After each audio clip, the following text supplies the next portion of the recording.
Meet the Smiths, two professionals making $140,000 a year. They should be comfortable, right? Watch what happens when their refrigerator dies on a Tuesday.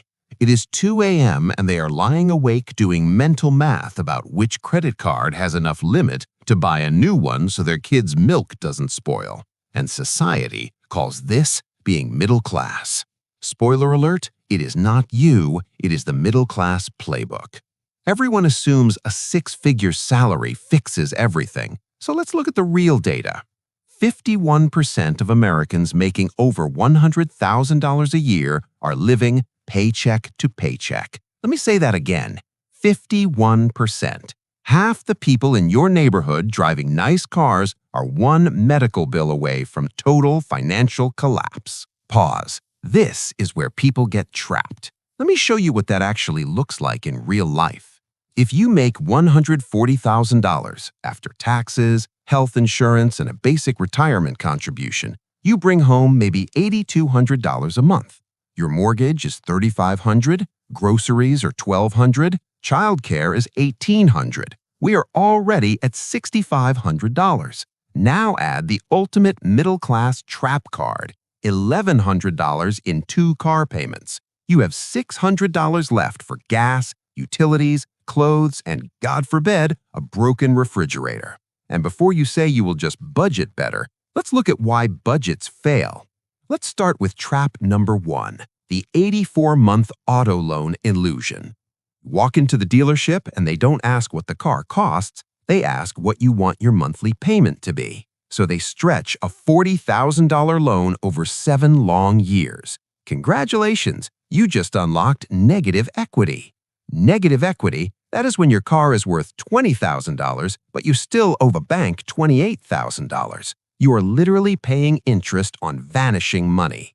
The dealership doesn't care. They don't sell cars. They sell financing. They want you on an 84-month term. Why? Because while you feel smart about an affordable monthly payment, they just locked in thousands of dollars in guaranteed interest. They know you will be back to trade it in before it's even paid off, rolling your old debt into your new debt. Which brings us to trap number 2, the upgraded starter home. You're thinking, well, I need a safe neighborhood, so you stretch your budget for the $500,000 house with laminate countertops from 2003 instead of a cheaper townhome. Since you only put 5% down, the bank slaps you with PMI. PMI, or private mortgage insurance, it's basically a poverty tax you pay every single month just because you didn't have $100,000 in cash. You pay an extra $250 a month. Over 5 years, that's $15,000 vanishing into thin air. It protects the bank. It does absolutely nothing for you.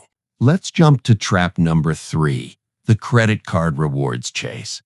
Everyone thinks they're outsmarting the system by putting everything on their shiny metal card to get 2% cash back.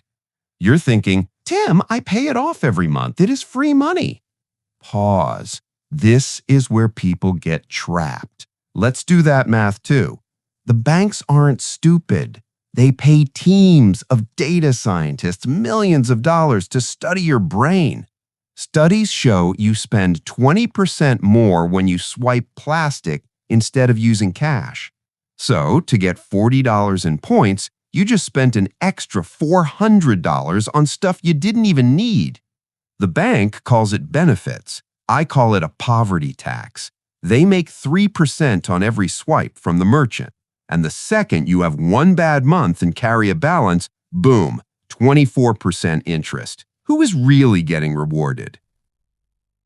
Which leads to trap number 4, the good debt myth.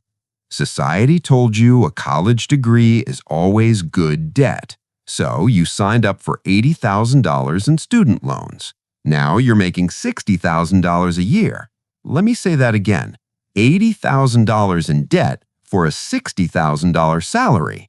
That is not an investment. That is a financial hostage situation. The universities just kept raising tuition. Why? Because they knew the government would guarantee the loans. The school gets their cash up front, you get a $700 monthly payment until you're 45. This right here is why you are sitting in your car in the Target parking lot checking your bank app to see if you can afford paper towels and a new shirt. If this is hitting a little too close to home and saving you from a financial mistake, hit that like button and subscribe. Let's look at trap number 5 and 6, the convenience tax and lifestyle creep. You finally get a $10,000 raise at work. Awesome. What happens? You immediately upgrade to a luxury apartment. You lease a nicer SUV. You start ordering DoorDash 4 nights a week because you earned it. Your income went up, but your wealth stayed exactly at 0. And that brings us to the ultimate trap, trap number 7, ignoring opportunity cost. Opportunity cost, that is exactly what you lose by not investing your money elsewhere. You bought the $50,000 truck instead of a $20,000 used sedan. That $30,000 difference isn't just $30,000. If you invested that money over 10 years, it would be worth over $77,000. Nobody in the transaction has an incentive to tell you the truth. The realtor pushed the bigger house for a $15,000 commission instead of $10,000.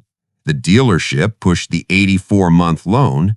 The system is perfectly designed to keep you just comfortable enough to not complain, but broke enough to ensure you have to clock in every single Monday morning. For 70 to 80% of American households, playing this middle-class game is financially fatal. It is not sustainably affordable. This isn't your personal failure. This is a structural crisis, but you don't have to participate in it. Here is how you break out with 3 exact moves.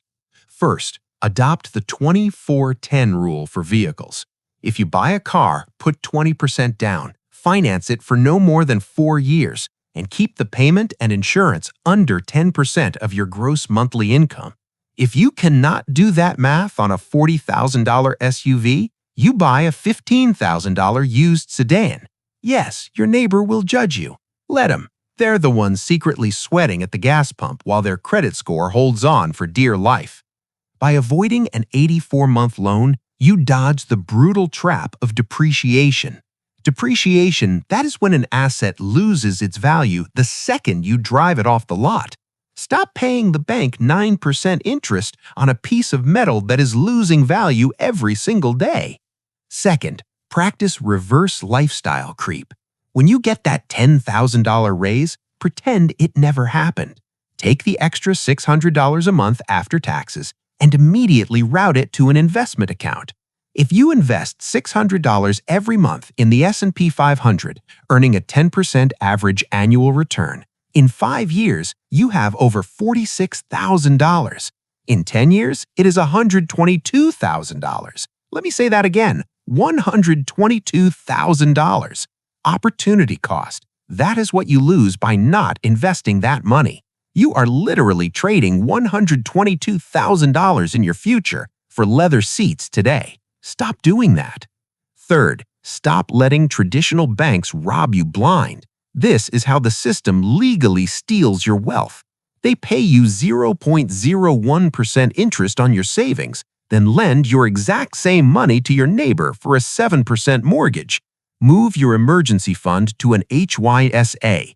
HYSA, or high-yield savings account, that is a bank account that actually pays you 4 to 5% interest instead of pennies.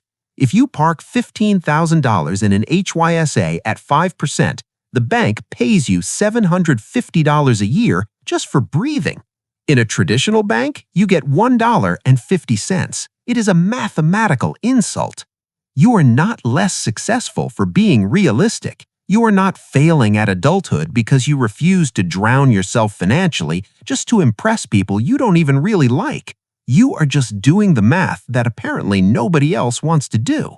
There is no trophy for being house poor. There is no shiny medal for having a perfectly matched luxury washer and dryer set while your retirement account sits at 0. Being truly wealthy today means protecting your peace, not your status. If this saved you from a financial mistake, hit that like button and subscribe. See you in the next video.